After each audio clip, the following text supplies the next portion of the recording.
toast the other side. In the meantime, you're cooking your dog. I don't care how you cook it. You can grill it, you can boil it, you can put it in the microwave. It doesn't matter. Slide your tray and your bread that's toasted out of the oven. Cut your dog's long way. Lay them flat across there. Usually 1 or 2 dogs per. Depends on how much dog you want. Then take American cheese and cover your bread completely and your dog's. Slide it back in. Melt your cheese. Bring it back out. All right. Slide it on a plate. Take your beans. It could be Van Camp's pork and beans like I had as a kid. Take it right out of the deal. So however you get your beans ready, you hammer your hot dogs, cheese, and bread with the beans. Then you take ketchup and you hammer it with ketchup, and then you take a fork and you just hammer it. You just devour it. Hot dog delight. It's delightful. Hot dog delight. Now I'm hungry. I'm hungry too, buddy.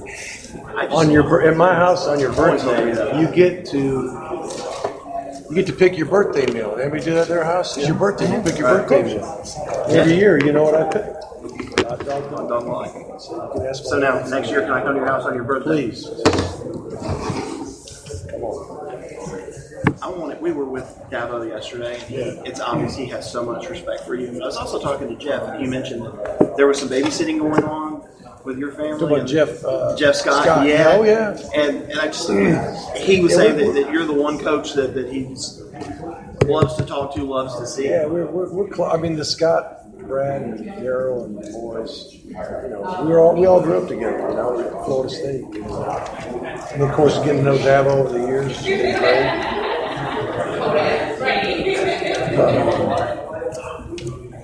Yeah, my wife babysat those boys, growing up at the bowl games and things of that nature. So, good relationship. You've been pleased to see that Jeff has, ascended into that offensive coordinator role. Got good players too. He's doing good. Hey, Mark, let's talk about the quarterbacking this year. What does Rozier have to do to get better?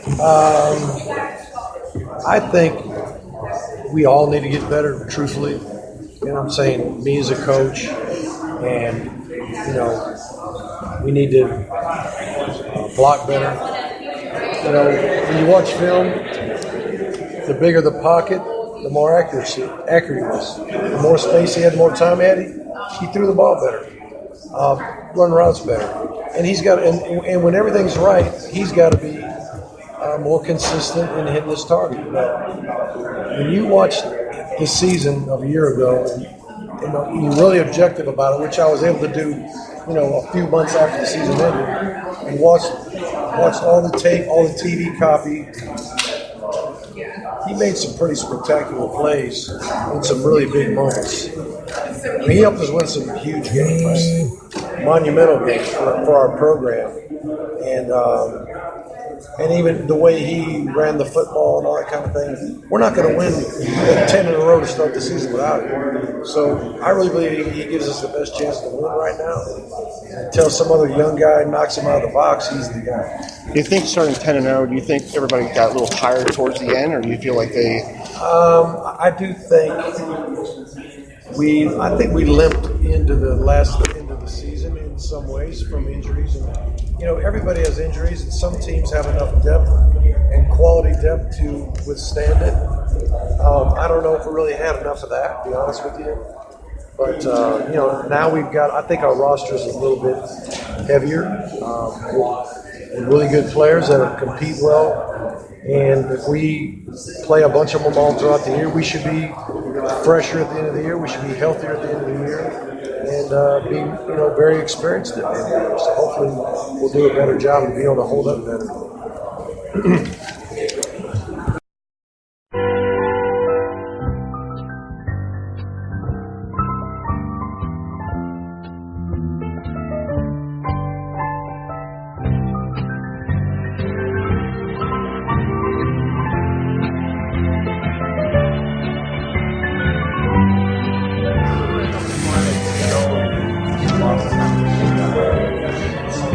have that back on mind. That ability he had. I think that's back then. You think Rozier kind of poised to improve on last year? I guess you think he's ready to take off even better than it was last year. I think the way it's just the way he handled everything, with everybody blaming him for those losses. I think that's motivated him this whole offseason to just be better and just read better, just do everything he can possibly better so he can do. I think he was pretty good. Could you tell, is he getting better as a passer in a certain area, I guess? Yeah, he has more of an edge to him. I think he's locked in a lot, and I think he has a lot of Amon, what else have you seen different from Malik? I know one of the things that Coach Richt talked about is he's seeing even more leadership, even taking ownership of those drills out there that you guys are doing. What have you guys seen from him on that front? Because earlier today, it looks like he's going to be the guy going into LSU. Yeah, I've seen more of a it's just like he's edgy now. It's like he wants to prove so many people wrong, because he took a lot of heat at the end of the season, and I think that just fired him up this upcoming season because he's leading a lot more. He's like organizing like our groups and stuff, and he's just attacking stuff with just a different way and just like a different mindset he's approaching this season with. What about all this great receivers you guys have? You are so stacked. What's that going to be like for everybody, for you two?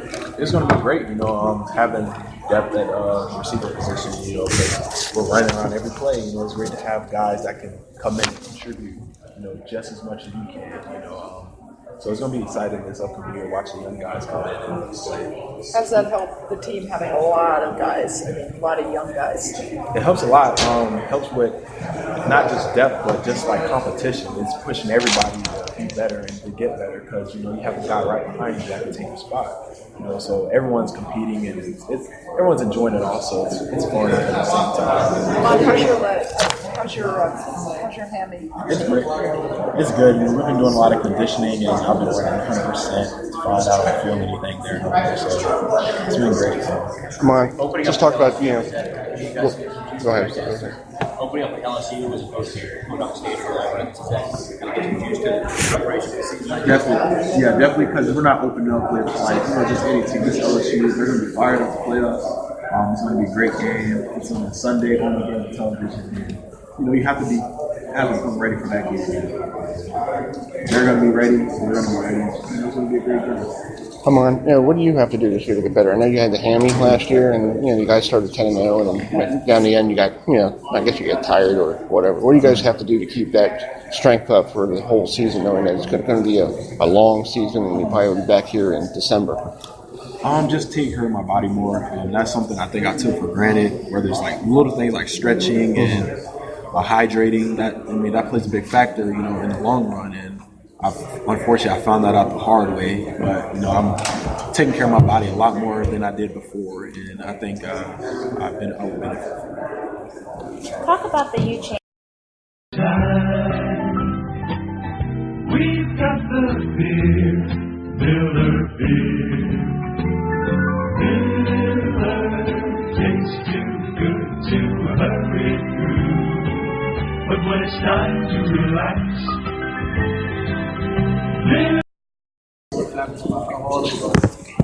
He came in behind Mark and sparked everything. He sparked everything. He exceeded everybody's expectations. We're looking forward for him to do the same thing this year. He's working real hard in the weight room and summer conditioning. Lorenzo, he's an animal. He's a beast. Just seeing him work out, he never gets tired. He's one of the fastest guys on the team. He's looking forward to coming in and changing the game, just like Travis. You can't forget about DJ. DJ working hard. DJ Dallas. We have really a three-headed monster guy. What do you guys have to do in the secondary to get better? I know you have the turnover chain. Everybody loved that last year. What do you guys do as a group have to get better for this secondary, year? Right? Yeah. Well, we had a lot of blown coverages last year, missed tackles. We had sometimes we were backpedaling and we were slipping. So, everything, feet work, communication, and also, tackling better. those things in the secondary to boost our game that much. Whereas instead of 6 points in offense, we held to 3 points. And you guys are going up against LSU. What was it like playing against somebody in the SEC? First game in Texas. In Jerry World. I don't know what it's like. I'm gonna get that experience on September 2nd on Sunday. On that Sunday, to really see what the SEC opponent is all about. But for the most part, it's still gonna be football. It's still gonna have to play.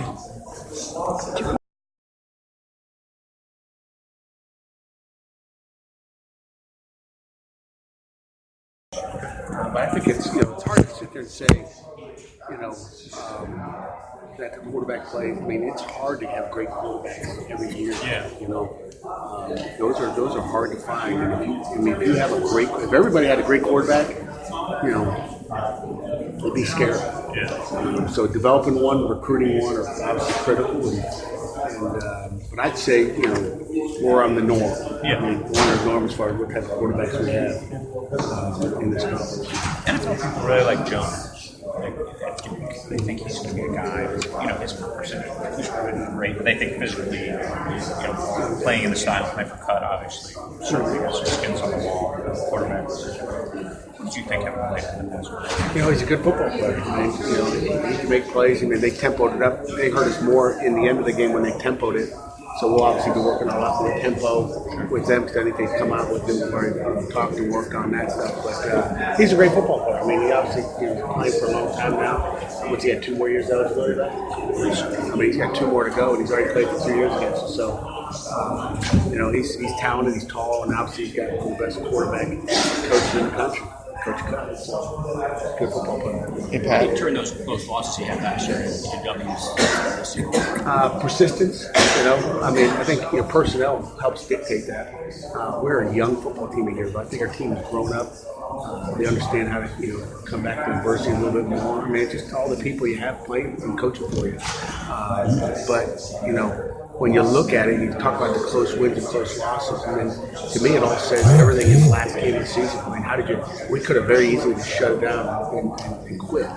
But our guys didn't, and that's kind of what you'll see this year as well. I mean, our guys got to keep fighting, and you can't win them all. I mean, people talk about how are you going to win a close one? How are you going to win? Period. How about that? It ain't easy. My dad used to always say, "Hey, half the teams win and half the teams lose every week." Right? Did you know that? I mean, half win, half lose. So I mean, 50% aren't happy. It's not easy to win, and you got to do the special things in the off season to make sure those little things don't happen to you. You've had winning seasons that you look around your locker room and go, I know what it takes. I know what the ingredients you need. This team maybe has a few more than last year's team had, I guess. Or I would say for sure it has more ingredients than a year ago. We had a lot of unknowns. We lost 8 NFL guys a year before. And we had 8 seniors coming back. And that's counting a couple grad transfers, really, I think. So we were not a very old football team, and that hurts unless we got 18 seniors, and it's a strong class. And when they all leave, it's going to be like, oh man, how are we going to replace all these guys? So it's so we got to take advantage of the players we have and the senior class that we have. I think it's a strong group leadership wise. Hey Pat, just talk about the first game against Albany. It's a CAA opponent. You guys took on one of them last year. Just like how great is that CAA conference? When you play it's a great conference. When you watch their tape and they're beating New Hampshire, who I know, Sean McDonald's a great football coach and has historically a great football team and a playoff football team. And it's no different than the competition in the Power 5 level. I mean, it's anybody can beat anybody on a given day. We better come ready to play. I know they think they got confidence in coming in and playing us. They look at Youngstown, took us to the wire a year ago, so they're going, hey, if Youngstown can do it, we can beat Youngstown. We're better than them. But so I'm sure they'll have their motivation. I just know we're a little bit better football team than we were last year on September 2nd or whatever that day was. How do you prepare for a team that you never faced? What film do you pull out for? No. I mean, we've watched We've watched Fordham tape. We've watched obviously the Albany tape, and we've watched Northern Iowa tape. So we've watched 3 different teams. Trying to pull from different sorts and working on stuff maybe you haven't seen and you may not see. But we're really working on 3 different teams when you look at what you're working at: Northern Iowa, Fordham, and Albany. What's the right balance?